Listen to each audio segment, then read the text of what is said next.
বাংলাদেশের স্বাধীনতার ইতিহাসে সবথেকে নিকৃষ্টতম ভয়াবহ মবের নাম শাহবাগের সন্ত্রাস। যেই শাহবাগের সন্ত্রাসের মধ্য দিয়ে বাংলাদেশের প্রথম বিপরীত রাষ্ট্রকল্প তৈরি করে এখানের প্রত্যেকটা রাষ্ট্রীয় প্রতিষ্ঠানকে ধ্বংস করা হয়েছে। বাংলাদেশের বিচার ব্যবস্থা, বাংলাদেশের আইন ব্যবস্থা, সচিবালয় সব কিছুকে গুড়িয়ে দেওয়া হয়েছে।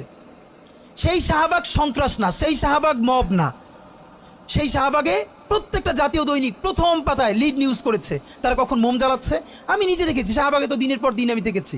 যখন 40 থেকে 50 জন লোক মাত্র, দুপুরে লোক নাই, তখন মিডিয়াকে বলে দেওয়া হয়েছে এমন করে উপর থেকে ক্যামেরা ধরতে হবে যাতে অনেক লোক দেখা যায়।